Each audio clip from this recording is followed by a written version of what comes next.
Ladies and gentlemen, welcome back to Pathways to Excellence. I have here with me Nathaniel Tan, old friend, the first Harvard graduate I've met my entire life right there. I still remember how I saw you back in high school right there. Man, myth, legend. Nat, thank you so much for being here on this Very podcast. kind, Victor. Thanks for having me. Amazing, cool. So Nat here is a strategic communications consultant with a bachelor's degree from Harvard University with a special concentration in peace and conflict studies. Is that right? That's correct. Amazing, cool. And he has here a very interesting career, which I thought to showcase along the way. He works as a strategic communications consultant, I believe, and you've been working for a whole bunch of different clients, right? Like you've got the Selangor state government, you've got a range of other interesting clients along the way. Also runs a column on the Star that's called All the pieces matter. All the Pieces Matter. Amazing, cool. And today we're going to be talking about a very interesting topic, which is, of course, your career in strategic communications. So tell us, Nat, what is strategic communications and why is that important? Thanks very much, Victor. Thanks for having me. So basically, when we do strategic communications, right, the whole idea of having a strategy is we want to help you achieve your goals, right? As an institution, as an individual, the first thing we ask is what to really get a deep understanding of what you want to achieve. If you're in politics, maybe you want to get more votes, right? If you're Starbucks, you want to sell more coffee, that kind of thing. But we need to know what is the real goal. Right? From there, once we know what the organization or individual wants to do, then we look at what your communications goals should be. And this again differs in case to case depending on that goal. So if your goal is to sell more coffee, then you want more people to think, oh, that coffee is delicious, right? If you're a politician, you want people to vote for you, right? So these are the kind of like communication. You want them to have a good impression of you. You want them to feel that, oh, I really like that guy. I want to vote for that guy. Or that person. Right? So then from there, we go one more step further and we start thinking about your audience.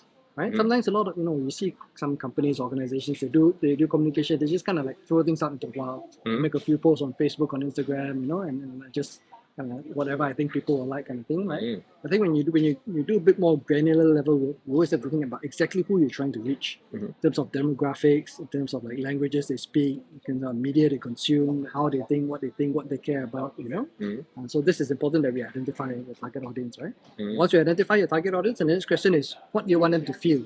Right? Some people say think, right? I prefer to use the word feel. I think 80-90% of it is what people feel rather than what people think.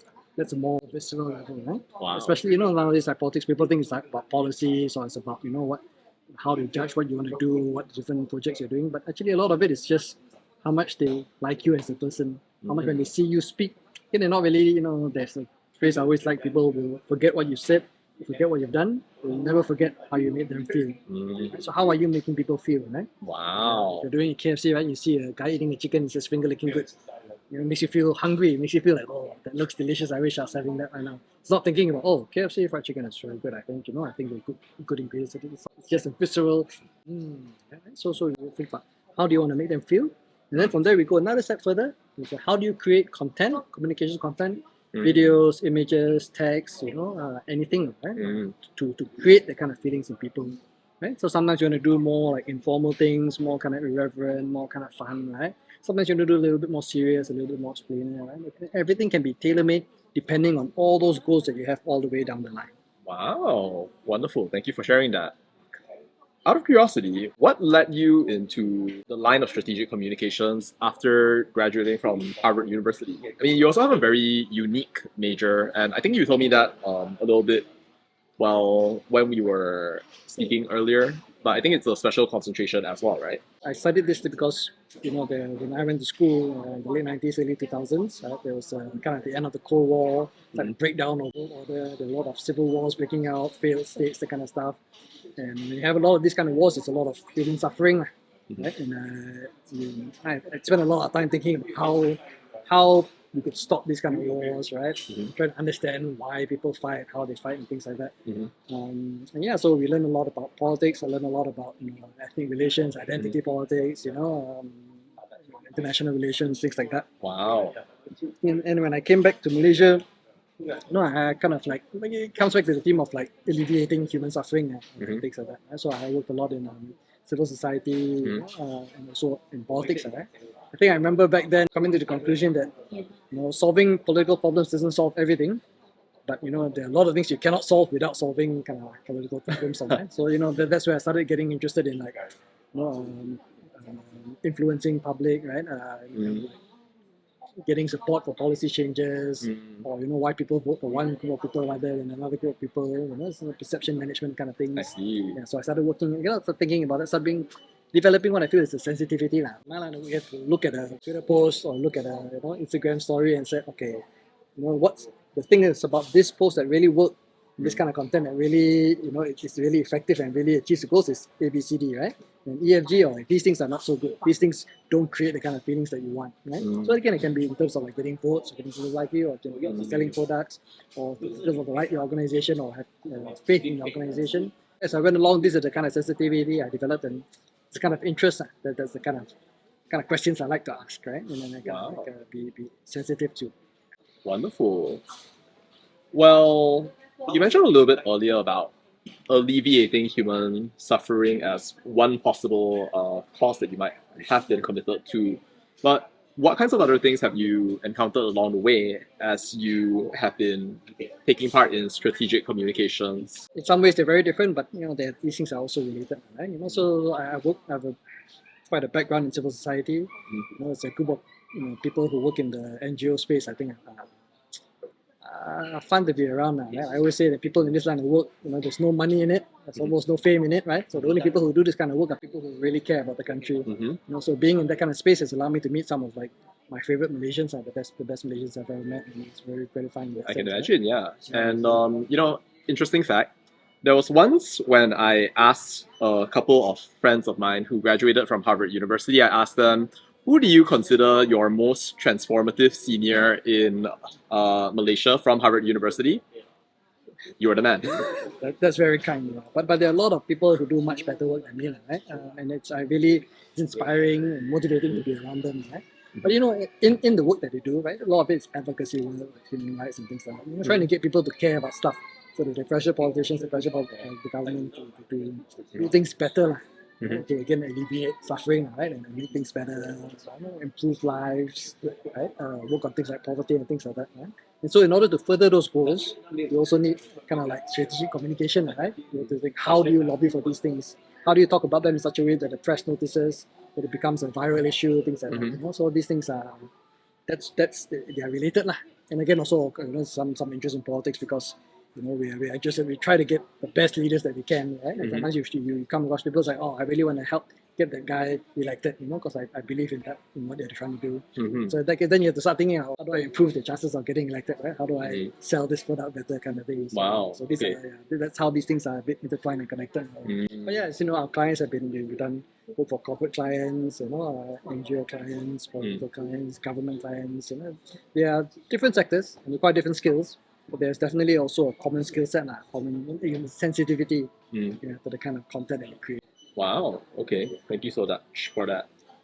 So how do you do strategic communications for a client? I mean, what would be the key deliverable there if, let's say, you're trying to, advance a certain kind of message or maybe promote a certain kind of cause? Yeah, first thing, like I said, we do is to really, I believe the most important step is to do a deep dive in the beginning with the client, right? And say really, what are your goals? What are you trying to do? What are you trying to achieve? Sometimes it's very clear. You just want to sell more coffee. Right? Sometimes it's a little bit more complex, a little bit more, and sometimes we want to refine those goals a little bit.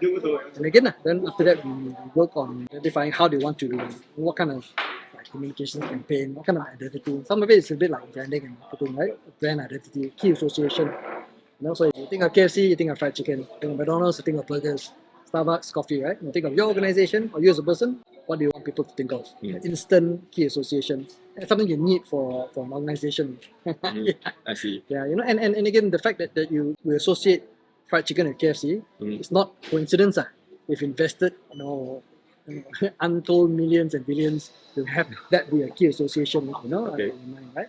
But you don't. It's not only achievable if you haven't, but you need to have a certain kind of strategy. A kind of like, you need to be very intentional about it. So I want to be known as the guy who's like a problem solver, right? Or I want to be known as a minister who's a problem solver, right? And be conscious, you have to like settle on you must have that vision in your head. Sometimes we work with you, we like say, okay, looking at your organization or looking at you as a person, these are the qualities that seem to stand out the best. These are the things. These are your comparative advantages. These are your unique selling points, as I say, right? and we kind of capitalize on that and kind of like how do you craft your, adjust and fine tune your communication strategy, your focus, your resources into reinforcing that one single message. This minister is a problem solver. Still, you keep repeating it through the different kind of ways, right? So the first part of it is all just thinking and sort of like strategic intellectual framework. So it's like make sure the client is thinking about it in an effective way, in a cost efficient way, right? How am I going to we all have limited resources. How are we going to find the how we're going to find the message that we want. Further deliverables depending on like budget and things like that. So we can do things like we can if you have an internal content production team, we can advise you, right? Okay, so this kind of content works well. Use this kind of images, this kind of colors, this kind of mood. This is good. Use this kind of font. Don't use this kind of font, right? Use this length of video, not that length of video. These kind of things, right? And then if they need us to do the content production, we can also do that. These are the kind of deliverables.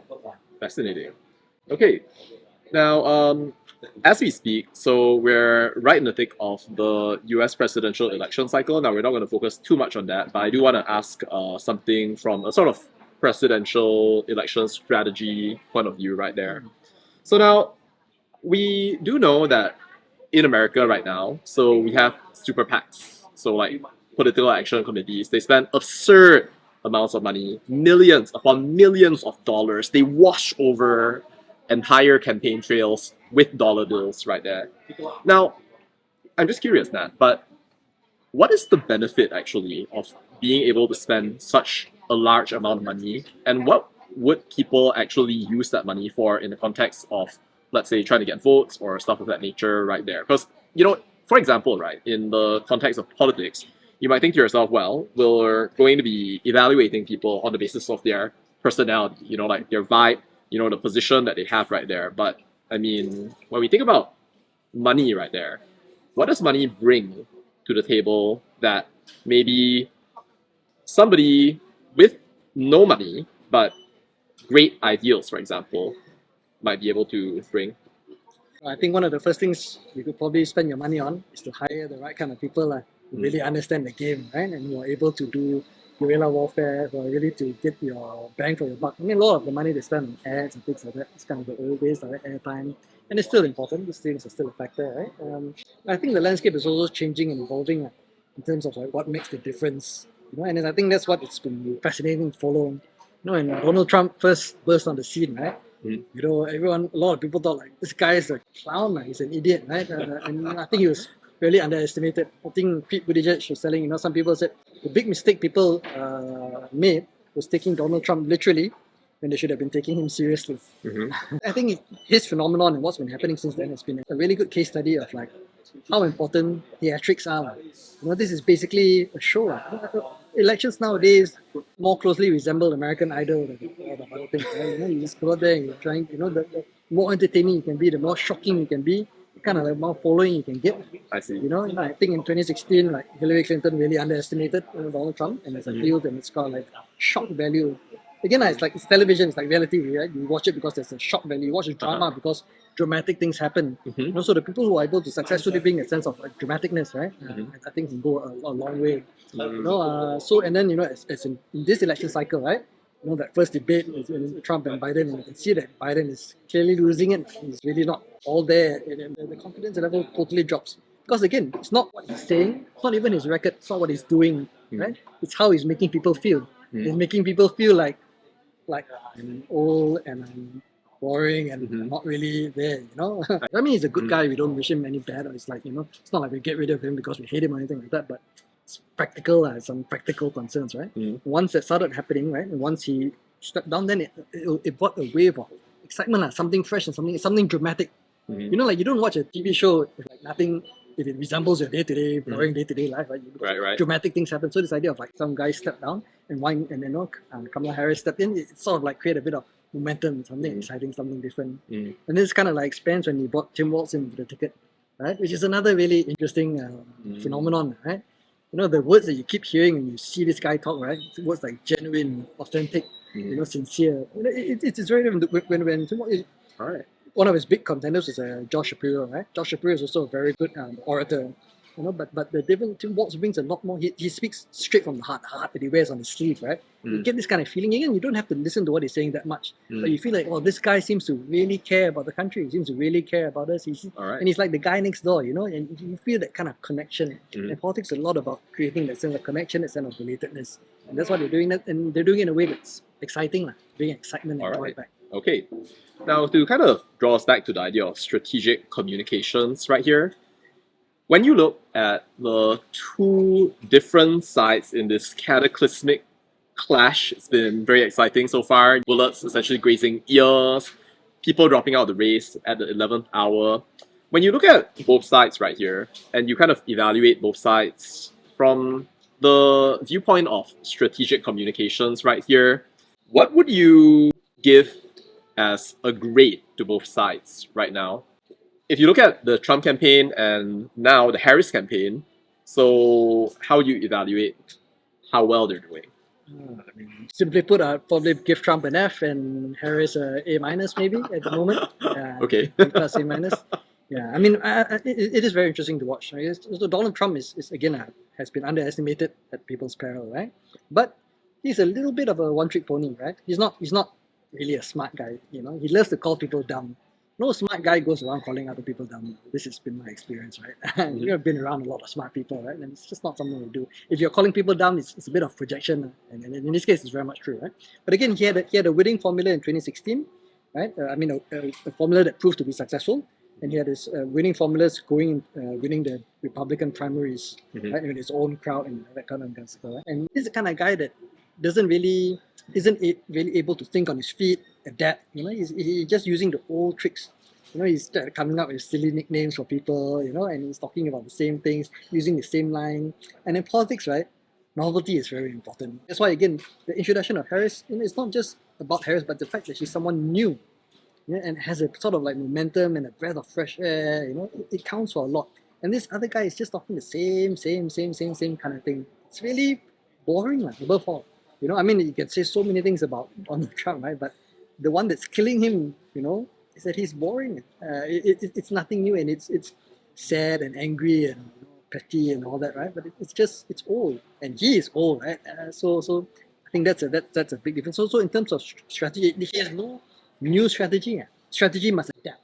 Every time the situation will always change. It's a great saying, like, no battle plan survives first contact with the enemy. Once you go in there, you have to have a have a set of principles, which again he doesn't have, right? But the set of principles, and you have to have a rough strategic framework. But within that, you have to be able to adapt and change and evolve as it goes along, right? So I think at this point in time, you're seeing that kind of energy, that kind of momentum from the Democrats, which you're not seeing from Trump. It's just kind of stuck a little bit like a deer in headlights, doesn't know what to do, and just spouting the same and whatever's the first things that come into his head, which is not how you do it. He says the Republican National Convention, his speech started off well, then he just started feeling shocked, and then he just started ranting for like an hour and a half, that's not how you do speeches. That's not strategic, right? Speeches, I've watched almost each one of Tim Walz's speech, and everyone is almost like exactly 21 minutes, 22 minutes. I see. Strict discipline, and he knows that's enough for the attention span. Anything more, you're losing attention. Wow. So how would you respond if Donald Trump would watch this podcast and then adapt his strategy? I'm certain he won't. I mean, that's in a way that's the beauty of Donald Trump. He's a bit of a stubborn guy, and he's a lot of hubris, pride, ego, and it kind of blinds him to change. Right? He cannot accept when he sees Kamala has got more bigger crowds than me. Then he says, "Oh, this is AI." You're trying to alter. A good leader, and people who think strategically are able to. You must be able to. First of all, you must. There's a Malaysian politician once told me, one of the most important rules in politics is never fall for your own propaganda. It's okay for you to try and sell propaganda, but don't you spin it however you want. But you've got to have a clear grasp on what's the true facts and data, reality, right? If not, you are making terrible decisions that will result in you losing. It's not strategic at all. Wow, wonderful. Thank you so much for that. Now, from your point of view, Nat, and thank you so much for your time so far, who do you feel in Malaysia or worldwide at this point in time most needs strategic communications help, whether from you or from somebody else right there? And why? I mean, we are as a company, we're happy to help anybody who wants that kind of help, right? I do have a bit of a particular interest in government things and things like that. I've been following the Malaysian kind of like branding over the years and how it goes, right? So you look at all the way back to like Walz 2020, right? One Malaysia, Keluarga Malaysia, and now Malaysia Madani, right? It's interesting to compare these kind of like different things. I mean, there are certain things that stand out from each of them, right? The ideas behind Malaysia Madani, all that is very good, right? But if the first thing that when you say one of these branding things, like you say Malaysia Madani, if the first question that comes back is apa tu? What's that? That's a very big problem now, right? So you have to really, if you say something like One Malaysia, Keluarga Malaysia, right? You instantly understand what you're trying to convey. It's instantaneous, and that's important, right? The best kind of messaging, the best kind of like branding is when the understanding is instantaneous. In the American case, Tim Walz started calling Donald Trump, JD Vance, these guys are just weird. And it took off, like it became like this viral sensation, right? And like Tim Walz asked saying, have you ever seen Donald Trump laugh? And instantly it's like such a simple thing, right? It's like, how did I never think about that? Instantly it's like, yeah. And the implication from there in just that one little word, it's like he's not a person who's joyful, it's not a person that you want to be around, that kind of thing. So yeah, and things like Bawasan 2020, right? At least it gave us a sense that we're all in this kind of like boat rowing towards this kind of destination. It's not like I'm a big Mahathir fan or anything like that, but if you look at the brand objectively, One Malaysia, again, it didn't have the goods to back it up. Like the policies of the government were not really like One Malaysia-ish. Like we had a vision, but somehow the vision didn't really come to pass. One Malaysia, the people who were selling One Malaysia did not really believe in that kind of like, like togetherness and all that sort of thing. But the brand rollout, and I guess money is a lot of the brand rollout was brilliant. It's all over the place. It's even today. There's nobody who doesn't know One Malaysia, right? And then kind of like what it's trying to convey. When you talk about some of the other ones, then you're like, the brand recognition is not sure about that. Yeah. So that's the kind of work that we like to do, like crystallize the message, rather than the message be kind of like scattered a lot of different ways. The resources kind of like the message getting kind of dispersed and diluted, right? To one single message, one single image, one single brand, and then for people to have like kind of brand recognition to associate you with positive things. Anybody who needs that kind of work, we're happy to help with that. Amazing. So if you were to give one piece of free advice to the Madani government right now, then what might it be? I mean, it's a little bit probably about the KFC thing. I think the Madani government does have a lot of good things going for it, right? But the initiatives are kind of like a little bit here, a little bit there, piecemeal, and they spend a lot of time firefighting, a lot of time responding to attacks or responding to crises. But there isn't a feeling of an overall picture, overall like, okay, this is our big plan, this is where we're headed towards, right? And it's sort of like a ethos. When you lead a government, right? It's not enough just to be a good administration and things like that. You must have a sort of like ethos. Again, you go back to Walz 20, the ethos is like we're all working together to bring Malaysia to the next level. Amazing. I mean, the idea of like you have a clearly defined goal that you can track even better, right? And everything that the government does is part of this effort, part of this meta goal, so to speak. Then it gives a sort of like sense of like we're all in this together, we're all working towards to build this country that we love, to build it up and to take it to greater heights. Yeah. Amazing. I'd like you to provide some advice to any future Prime Minister of Malaysia or even the present Prime Minister. At some point, there will be a different administration, there will be a different government, there will be a different leader along the way. People can have strong personalities. Maybe, like Anwar could be one particular prime minister with a set of policies, but you could also have like other people who might come into that orbit along the way. If you were to give them some advice on how to provide strategic communications or essentially conduct communications strategically, what might it be? Thank you. Okay, so I'll talk a little bit about some stuff that applies to stratcoms, but also maybe to administration more generally, right? So it's important, right, when we do communications to have a single overarching message. It's very harmful if you have many different messages or many people trying to put the same message but in different ways. This is problematic, right? And generally, some people have a bit of a divide and rule strategy. If I have like 5 or 10 generals and they're all like competing for my attention and affection, I'll give them all the same job and see which one does it best. There's certain contexts in which this can work. Sometimes maybe, like communication is definitely not one of them. Because you have then 5 to 10 people trying to each trying to think that they are the ones in charge of the message. But you can't do it like that. You need to have one team, one general, and for them to work together with the rest of the government is like think carefully about what is the overarching goal, what is the meta plan, what is the unifying banner that's going to bring all nations together. I think consult with all the necessary stakeholders, take the time to build it. But once you build it, there is just that one plan that is the framework, right? And you got to be really invested in it. It's a bit of a generational thing, like different politicians from different generations. They think politics all about this. Mahathir used to think about it a certain way. Right? Anwar thinks about it a certain way. But politics today is slightly different. Communication in Mahathir's golden age of his rule, right, for him, public perception.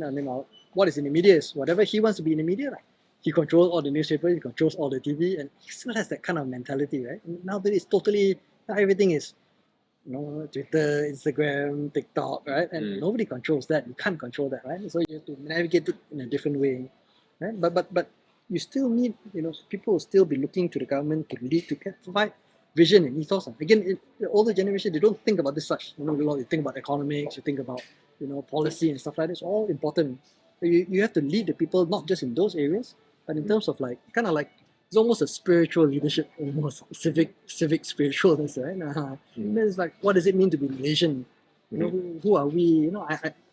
If you leave a vacuum, you go back to the old ways, the old ways of like Melayu lawan China kind of thing. It's very boring, race and religion stuff, and there's no relevance. But in a vacuum, so you have to fill that vacuum with a new vision of what it means to be Malaysian, what it means to be in this boat together and you're heading somewhere.